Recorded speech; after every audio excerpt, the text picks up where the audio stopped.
Good afternoon dear students. हम लोगों ने पिछले लेक्चर में आप लोगों के सामने बात की कि फ़िल्टर मीडिया क्या होता है। हम लोगों ने जाना कि फ़िल्टर मीडिया में कौन कौन से मटेरियल यूज़ किए जाते हैं जिससे एक फ़िल्टर मीडिया बनता है, फ़िल्टर मीडियम बनता है और वो पूरा का पूरा फ़िल्टर प्रोसेस में यूज़ किया जाता है, फ़िल्ट्रेशन प्रोसेस में। वोवन मटेरियल के बारे में पढ़ा, परफोरेटेड शीट मेटल के बारे में पढ़ा हम लोगों ने, बेड और ग्रैनुलर सॉलिड बिल्टअप और सपोर्टिंग मीडियम इनके बारे में पढ़ा। इसके बाद हम लोग prefabricated porous solid units के बारे में गए। फिर हम लोगों ने जाना कि मेम्ब्रेन फिल्टर मीडिया क्या होते हैं। लास्ट के लेक्चर में मैंने फिल्टर एड्स तक के बारे में बात की थी कि ये फिल्टर एड्स आखिर में होते क्या क्या हैं। फिल्टर एड्स का मतलब ये है कि वो चीज़ें जो फिल्ट्रेशन प्रोसेस करने में मदद करती हैं। अगर फिल्टर एड्स ना हो तो फिल्ट्रेशन जो प्रोसेस है, छानने का जो प्रोसेस है, फिल्ट्रेशन प्रोसेस, वो आसानी से नहीं हो सकता। मीन्स इनका होना तो बहुत ही ज़रूरी है।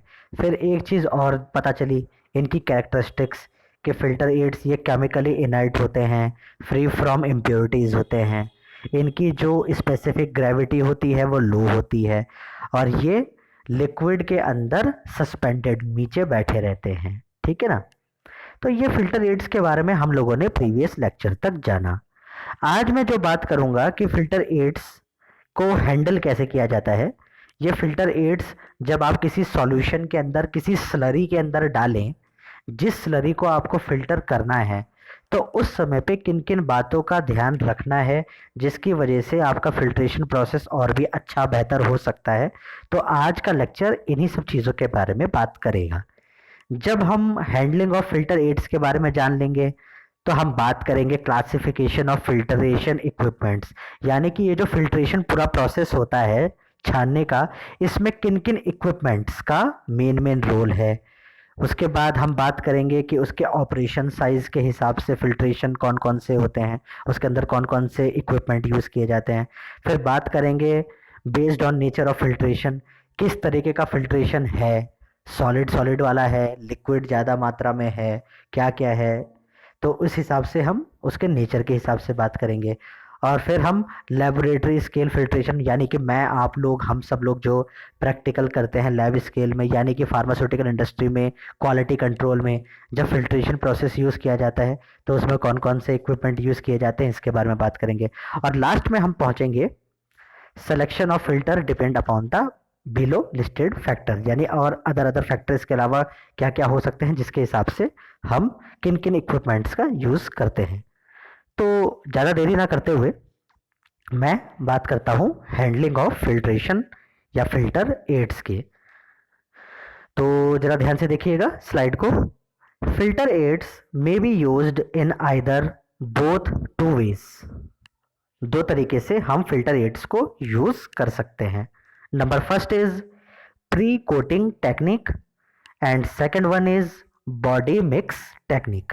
पहला है आपका प्री कोटिंग टेक्निक, जिस तरीके से आप फिल्टर एड्स को यूज़ कर सकते हैं फिल्ट्रेशन प्रोसेस में, और दूसरा है आपका बॉडी मिक्स टेक्निक। अब ये प्री कोटिंग टेक्निक क्या है इसके बारे में देख लीजिए। Pre coating technique is by forming a pre-coat over the filter medium by filtering a suspension of the filter aid। मतलब कि क्या होता है, फिल्ट्रेशन प्रोसेस में जो फिल्टर मीडियम होता है, फिल्ट्रेशन मीडियम यानी कि आपको याद आ रहा होगा, एक एग्जाम्पल के तौर पर फिल्टर पेपर एक फिल्टर मीडियम है, या वोवन क्लॉथ मटेरियल। तो उसको क्या करते हैं, हम उसके ऊपर एक प्री कोट कर देते हैं, ऊपर से एक कोटिंग कर देते हैं। उससे क्या होगा, ऑटोमेटिकली बिना पढ़े ही इस बात को समझ में आ रहे हैं कि अगर किसी फिल्टर मीडियम के ऊपर आप उसके ऊपर एक और लेयर बना दीजिए, एक और लेयर की कोट कर दीजिए, तो क्या होगा, उसकी जो मैकेनिकल स्ट्रेंथ है वो क्या हो जाएगी, और ज़्यादा बेहतर हो जाएगी कि नहीं हो जाएगी, हो जाएगी ना। वो और टाइट हो जाएगा, उसकी स्ट्रेंथ और ज़्यादा डेवलप हो जाएगी, फटेगा नहीं, यानी कि ओवरऑल क्या होगा, फिल्ट्रेशन प्रोसेस और बेहतर तरीके से होगा। तो ये वही बात कह रहा है कि प्री कोटिंग टेक्निक क्या है, by forming a precoat over the filter medium by filtering a suspension of the filter aid. Second आपकी टेक्निक क्या है, बॉडी मिक्स टेक्निक। अब ये क्या बात कर रही है इसके बारे में देख लीजिए। ए small proportion of the filter aid यानी कि 0.1 to 0.5% is added to the slurry to be filtered। होता क्या है, जिस स्लरी को, जिस मिक्सचर को आपको फिल्टर करना है, उसके अंदर आप कुछ स्मॉल अमाउंट में फिल्टर एड को मिक्स कर देते हैं। यानी कि कितना, ये एक यूनिट दे रखी है स्टैंडर्ड में, 0.1 से 0.5% उसको ऐड कर दिया जाता है उस स्लरी के अंदर जिसको आपको फिल्टर करना है। फिर क्या होता है, this slurry is recirculated through the filter until a clear filtrate is obtained। ठीक है ना, बात समझ में आ गई आप लोगों को। और फाइनली क्या होता है, filtration then proceed to completion. तो ये दोनों के दोनों प्रोसेस थे, प्री कोटिंग टेक्निक और बॉडी मिक्स टेक्निक, जिसके थ्रू आप अच्छे से फिल्ट्रेशन प्रोसेस को करवा सकते हैं। नेक्स्ट लाइन देखिए, different flow rates can be achieved depending on grade of aid. ये जो फिल्टर एड्स है इसके भी अलग अलग ग्रेड होते हैं, उसी के हिसाब से हम अलग अलग तरीके से फिल्ट्रेशन प्रोसेस और उसका जो फ्लो रेट है उसको उसको कंट्रोल कर सकते हैं। क्या कहता है इसके बारे में, नंबर फर्स्ट पॉइंट देखिए, लो फ्लो रेट, और सेकंड कह रहा है फास्ट फ्लो रेट। अगर आपको फिल्ट्रेशन प्रोसेस में धीरे धीरे फिल्ट्रेशन कराना है तो क्या करना पड़ेगा, इसमें देखिए, fine grade filter aids mainly used for clarity. ये बात हमें भी पता है, आपको भी पता है, या सब लोगों ने देख रखी है कि कोई भी फिल्ट्रेशन प्रोसेस अगर धीरे धीरे बूंद बूंद बूंद बूंद ड्रॉप बाय ड्रॉप धीरे धीरे होता है तो उसमें जो इम्प्योरिटी होती है वो मैक्सिमम क्या होती हैं, रिमूव होती हैं। फिल्ट्रेशन बड़ा अच्छे से होता है और जो सॉल्यूशन होता है वो बहुत ज़्यादा क्लियर होता है क्योंकि वो धीरे धीरे फिल्टर हो रहा है। कई तरह के मेम्ब्रेन से एक पर्टिकुलरली सॉल्यूशन फिल्टर होके आ रखा है और तब जाके वो कलेक्ट हो रहा है। अंडरस्टूड सी बात है। तो ये वही बात कह रहा है कि अगर आपको किसी फिल्ट्रेशन प्रोसेस को, हमें पता है कि हमारे पास समय है, हमें आराम आराम से करवाना है और क्लियर सॉल्यूशन लेना है, तो हम क्या करेंगे, लो फ्लो रेट का सहारा लेंगे। और इसमें क्या होता है, फाइन ग्रेड फिल्टर एड्स, इनका यूज किया जाता है और मेनली यूज्ड फॉर क्लैरिटी, ताकि हमको एक क्लियर सॉल्यूशन मिल जाए। सेकंड पॉइंट है आपका fast flow rate. Fast flow rate यानी कि अगर हमको फिल्ट्रेशन प्रोसेस जल्दी से करवाना है तब क्या करना पड़ेगा, कोर्स ग्रेड फिल्टर एड्स। देखिए फाइन का मतलब क्या होगा, पार्टिकल साइज बहुत छोटे हैं, और coarse grade filter aid means जो पार्टिकल साइज हैं वो बड़े हैं। तो जब पार्टिकल साइज बड़े हैं तो क्या है, उनके बीच में दो तीन पार्टिकल्स के आपस में, सारे पार्टिकल्स के बीच में गैप ज्यादा है, जिसको हम क्या कहते हैं, आप लोगों ने 11th-12th में भी पढ़ रखा है, वाइड्स, VOIDS, वाइड्स यानी गैप, उनके बीच में गैप ज्यादा है। तो फिल्ट्रेशन क्या होगा, ऑटोमेटिकली, अंडरस्टूड सी बात है, फिल्ट्रेशन जल्दी जल्दी होगा। तो जल्दी जल्दी होगा तो क्या होगा, जो क्लैरिटी होनी चाहिए सैंपल के अंदर वो as comparison to low flow rate इसमें थोड़ी सी खराब होगी। तो यही बात कह रहा है, लेकिन फिल्ट्रेशन जल्दी जल्दी कराना है तो क्या करना पड़ेगा भाई, अब इसमें कोर्स ग्रेड फिल्टर एड्स का आपको सहारा लेना पड़ेगा। और इसके बारे में क्या कह रहा है, एक्सेप्टेबल फिल्ट्रेट मींस इतना बुरा भी नहीं कह सकते और इतना बेहतर भी नहीं कह सकते। एक्सेप्टेबल मींस हाँ चल जाएगा, ऐसा फिल्ट्रेट हमें मिलके आता है। ठीक है ना। अब बात करते हैं एग्जाम्पल ऑफ फिल्टर एड्स। कौन कौन से फिल्टर एड्स यूज किए जाते हैं फार्मास्यूटिकल्स में, लैब स्केल में या किसी भी मैन्युफैक्चरिंग प्लांट्स में। तो देख लीजिए, क्विशिल्गर, जिसको हम कहते हैं डेटोमाइट, ये एक तरीके का प्रोडक्ट है, केमिकल है, हमारे लैब में भी मौजूद है। ये हमारे कॉलेज के अंदर आपको, जब मैं लेक्चर हो रहे होंगे जब ऑफलाइन, तब मैं आपको प्रैक्टिकल्स के तौर पर दिखा भी दूंगा। ठीक है ना। तो ये डेटोमाइट यानी क्विशिल्गर, ये एक तरीके का फिल्टर एड है जो कि सबसे ज़्यादा यूज किया जाता है, जो obtained from natural siliceous deposits. ठीक है ना। दूसरा है परलाइट। अब परलाइट क्या है, it is an aluminium silicate, cellulose, asbestos, charcoal, talc, bentonite, fuller's, earth etcetera. यानी कि ये इन सब चीजों का एक कॉम्बिनेशन होता है जिसको हम कहते हैं परलाइट। ओके। सॉरी। अब बात करते हैं आज के टॉपिक की, क्लासिफिकेशन ऑफ फिल्ट्रेशन इक्विपमेंट्स। यानी कि इससे पहले फिल्टर मीडिया के बारे में बात की, वो भी फिल्ट्रेशन प्रोसेस में यूज़ किया जाता है, इसके बगैर फिल्ट्रेशन होगा ही नहीं होगा। फिर फिल्ट्रेशन एड्स, इसके बारे में हमने बात की कि ये फिल्ट्रेशन प्रोसेस को कितना तेज़ी से करवाना है, कितना स्लो करवाना है, इन बातों का ख्याल रखते हैं। और अब फिल्ट्रेशन इक्विपमेंट, अगर ये मशीन, ये इक्विपमेंट ना हो तो ये पूरा का पूरा फिल्ट्रेशन प्रोसेस हो ही नहीं सकता। यानी कि फिर हम ये यूनिट पढ़ ही क्यों रहे हैं, है ना। तो इसीलिए हम बात कर रहे हैं क्लासिफिकेशन ऑफ फिल्ट्रेशन इक्विपमेंट्स, यानी कि वो मशीन, वो इक्विपमेंट जिसके होने से ही फिल्ट्रेशन हो सकता है। तो वो किन किन चीज़ों पे डिपेंड करता है फिल्ट्रेशन, जरा देखिए। पहला है based on application of external force. अगर बाहरी दबाव लग रहा है, बाहर की तरफ से प्रेशर अप्लाई हो रहा है और तब फिल्ट्रेशन अगर हो रहा है, तो कितने तरीके के इक्विपमेंट्स होते हैं देखिए जरा फ्लो चार्ट पे। सबसे पहला आप देख रहे हैं फिल्टर।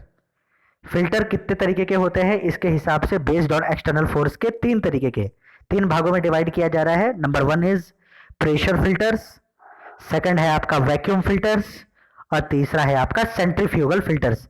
तीनों के बारे में आप लोगों ने थोड़ा थोड़ा पढ़ रखा है, ये तीनों टर्म्स के बारे में, प्रेशर, वैक्यूम और सेंट्रीफ्यूगल।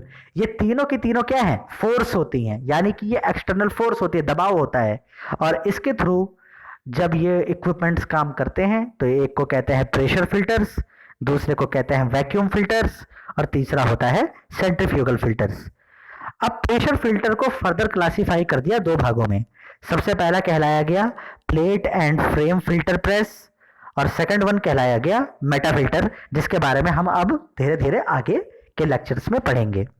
इसी तरीके से वैक्यूम फिल्टर्स को एक भाग में डिवाइड किया जिसको हमने कहा फिल्टर लीफ, और तीसरा है आपका सेंट्रीफ्यूगल फिल्टर्स जिसके बारे में आया सेंट्रीफ्यूग्स। अभी जब नेक्स्ट लेक्चर्स में हम लोग जब बात करेंगे तो इन सारे इक्विपमेंट्स के बारे में, जैसे पहला है आपका plate and frame filter press, इसके बारे में बात करेंगे। बहुत इंपॉर्टेंट टॉपिक है, आपके एग्जाम में पूछा ही जाता है। इसका पूरा इंस्ट्रूमेंटेशन, कंस्ट्रक्शंस, वर्किंग वगैरह मैं आपको सब समझाऊंगा, हिंदी में समझाऊंगा आराम से। फिर मेटा फिल्टर्स, इसके बारे में समझाऊंगा आप लोगों को। नेक्स्ट फिर फिल्टर लीफ के बारे में आपको बताऊंगा एंड फाइनल वन इज सेंट्रीफ्यूग्स, इसके बारे में बताऊंगा। ठीक है ना। तो ये सारे के सारे जो इक्विपमेंट्स हैं ये एक कैटेगरी में आते हैं जिसको कहते हैं based on application of external force. Next है आपका based on operation of filtration, यानी कि हमें किस तरीके का ऑपरेशन करना है, किस तरीके का मैकेनिज्म फॉलो करनी है, ठीक है ना, किस तरीके की टेक्निक को फॉलो करनी है, उसके हिसाब से जो इक्विपमेंट्स क्लासिफाई किए गए हैं वो देखिए। सबसे पहला है फिल्टर, ठीक है ना, ये तो कॉमन ही रहेगा। इसको 2 भागों में डिवाइड किया। पहला कहा गया कॉन्टिन्यूअस फिल्ट्रेशन, यानी कि जब फिल्ट्रेशन कंटिन्यूअस करवाना है, लगातार करवाना है, ठीक है ना, तो उसको कहा गया कॉन्टिन्यूअस फिल्ट्रेशन। दूसरा डिसकॉन्टिन्यूअस फिल्ट्रेशन, यानी कि पहले फिल्ट्रेशन करवाया फिर रोक दिया गया, फिर चेक किया गया और फिर दोबारा से स्टार्ट किया, यानी कि डिसकंटिन्यूअस, लगातार नहीं करवाना। तो यानी कि फिल्ट्रेशन को 2 भागों में डिवाइड किया गया, पहला कॉन्टिन्यूअस फिल्ट्रेशन और दूसरा डिसकंटिन्यूअस फिल्ट्रेशन। अब कॉन्टिन्यूअस फिल्ट्रेशन के अंदर क्या क्या हो रहा है, discharge and filtrate are separated strictly and uninterrupted. इसका मतलब इसके अंदर जो डिस्चार्ज है, यानी कि जो फिल्ट्रेशन, जो स्लरी है जिसको आपको फिल्टर करना है, वो लगातार लगातार निकलती जा रही है। कलेक्शन चैम्बर के अंदर आपका जो फिल्ट्रेट है, सब कुछ है, वो कलेक्ट होता जा रहा है, फिल्ट्रेट अलग सेपरेट हो रहा है, ठीक है ना, और बाकी जो क्लियर सॉल्यूशन है वो नीचे सेपरेट हो रहा है, बट इन अनइंटरप्टेड, मतलब कोई भी डिस्टर्बेंस नहीं हो रही है, लगातार फिल्ट्रेशन हो रहा है। नाम से ही समझ में आ रहा है कॉन्टिन्यूअस फिल्ट्रेशन, इसका मतलब क्या है, अनइंटरप्टेड। भाई किसी भी चीज का कोई दबाव नहीं है, कोई भी प्रेशर नहीं है, लगातार लगातार होता ही जा रहा है और तब तक होगा जब तक आपको करवाना है, तब तक होता रहेगा। नेक्स्ट है डिसकंटिन्यूअस फिल्ट्रेशन, यानी कि नाम से ही समझ में आ रहा है कि इसमें एक इंटरप्शन टाइप का हो रहा होगा, यानी कि discharge of filtered solid is intermittent, नाम से समझ में आ रहा है आप लोगों को। फिर क्या हो रहा है, फिल्ट्रेट इज रिमूव्ड कॉन्टिन्यूअसली, ठीक है ना, फिल्ट्रेट को कॉन्टिन्यूअसली रिमूव करना पड़ रहा है। और थर्ड वन है operation should be stopped to collect the solid. Problem ये आ जा रही है कि चोक हो जा रहा होगा, फिल्टर मीडियम के ऊपर जो स्लरी है वो चोक हो जा रही होगी। अब चोक हो जा रही होगी तो क्या हो रहा होगा, जो क्लियर लिक्विड है वो सेपरेट तो नहीं हो पा रहा होगा, फिर क्या करना पड़ रहा होगा आपको, उसको पहले फिल्टर मीडियम से हटाना पड़ रहा होगा सॉलिड को, सॉलिड कंटेंट को, इस चाहे कोई भी अदर इक्विपमेंट को यूज करके उसको हटाना पड़ रहा होगा। और फिर जब वो हटाना पड़ रहा होगा तो जो फिल्टर मीडियम है उसके पोर साइज को फिर खोलना पड़ रहा होगा, वॉश करना पड़ रहा होगा, और फिर दोबारा से फिल्ट्रेशन कराना पड़ रहा होगा। इसीलिए इस ओवरऑल प्रोसेस को कहा गया डिसकंटिन्यूअस फिल्ट्रेशन। नेक्स्ट है आपका based on nature of filtration, कि फिल्ट्रेशन किस नेचर का है, क्या उसके अंदर, क्या एक स्लरी के अंदर सॉलिड कंटेंट ज़्यादा है या उसके अंदर लिक्विड कंटेंट ज़्यादा है, अगर गैसेस के केस में करें तो किस तरह की गैसेस हैं। तो मतलब फिल्ट्रेशन का नेचर क्या है, मतलब उस पर्टिकुलर मैटर का नेचर क्या है, उसके हिसाब से फिल्टर इक्विपमेंट्स को बांटा गया। तो देखिए जरा इसके अंदर क्या हो रहा है। फिल्टर्स, फिल्टर को 3 भागों में बांटा गया। सबसे पहले कहा गया cake filters, second clarifying filters, और तीसरा क्रॉस फ्लो फिल्टर्स। पहले अब केक फिल्टर को किस भागों में, क्या है केक फिल्टर, क्या हो रहा है इसके अंदर, remove large amount of solids. इस केक फिल्टर के अंदर केक केक केक का नाम से समझ में आ रहा है, यानी कि सॉलिड कंटेंट क्या होगा, ज्यादा होगा। तो केक फिल्टर्स के ऊपर क्या हो रहा होगा, यानी कि जो फिल्टर मीडियम उसमें क्या है, remove large amount of solid. जो लार्ज अमाउंट ऑफ सॉलिड है किसी स्लरी का, उसको हम आराम से निकाल पा रहे हैं, और जो क्लियर सॉल्यूशन है वो नीचे कलेक्टिंग चैम्बर में हम कलेक्ट कर ले रहे हैं। दूसरा वाला है क्लेरिफाइंग फिल्टर्स। तो क्लेरिफाइंग फिल्टर्स का मतलब क्या है, remove small amount of solid. इसके अंदर लिक्विड का कंटेंट ज्यादा होगा, इसी वजह से जो सॉलिड है वो कम होगा, कम है तो आराम से निकाल सकते हैं, और जो क्लियर सॉल्यूशन है वो नीचे कलेक्टिंग चैम्बर में हम आराम से कलेक्ट कर सकते हैं। तीसरा है आपका क्रॉस फ्लो फिल्टर्स। इसके अंदर क्या हो रहा है, feed of suspension flow under pressure at fairly high velocity across the filter medium। तो ये ओवरऑल था based on nature of filtration. और आज की बात करते हैं लेबोरेटरी स्केल फिल्ट्रेशन की, यानी कि मैं, आप और हम लोग जो कॉलेज में, यूनिवर्सिटीज़ में, किसी रिसर्च एंड डेवलपमेंट में, कंपनी के अंदर, अगर फार्मास्यूटिकल कंपनीज के बारे में बात करें तो क्वालिटी कंट्रोल में जो हम फिल्ट्रेशन इक्विपमेंट का सहारा लेते हैं वो कौन कौन से हैं। Number first is filter paper and funnel, आप सब लोगों ने देख रखा है इसके बारे में। दूसरा है Buchner funnel and filter paper, सब देख रखा है, हमारे यहाँ पे अवेलेबल है। तीसरा सिंटर्ड ग्लास फिल्टर्ड, चौथा है seeds filter, and the final one is membrane filter. तो ये 5 तरीके के फिल्टर पेपर या फिल्टर मीडियम या इक्विपमेंट यूज किए जाते हैं लैब स्केल में, लेबोरेटरी स्केल में, ठीक है ना। और आज की जो लास्ट स्लाइड है वो कह रही है selection of filters depend upon below listed factors. कौन कौन से फैक्टर्स हैं जिसकी वजह से ये जो फिल्टर्स है हम चयन करते हैं, उनका सिलेक्शन करते हैं।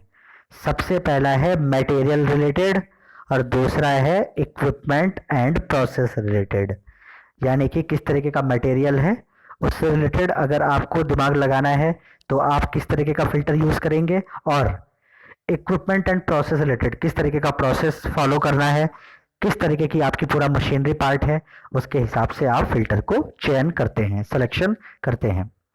तो जैसे मटेरियल रिलेटेड की बात करते हैं तो मटेरियल रिलेटेड के अंदर क्या हो रहा है, प्रॉपर्टीज ऑफ फ्लूइड विस्कोसिटी, यानी कि लिक्विड की विस्कोसिटी जिसको आपको फिल्टर करना है उसकी कैसी है, इस बात पे डिपेंड करता है। दूसरा nature of solids, size, shape, distribution and packing characteristics of particles, इस पे डिपेंड करता है।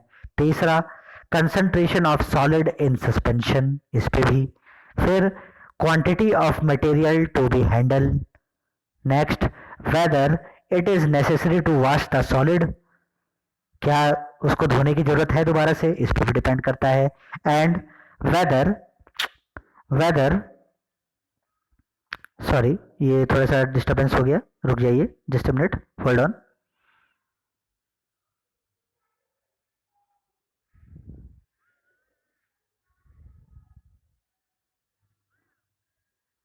हाँ, whether any form of pre treatment will be helpful. तो ये मटेरियल रिलेटेड सारी की सारी बातें थी। अब बात करते हैं इक्विपमेंट एंड प्रोसेस रिलेटेड, उस पर बात करेंगे, यानी कि फ्लो रेट, किस तरीके का फ्लो रेट है या करवाना है। दूसरा, should be absolute in sense, comma limit to size of particles passing through the filter should be known.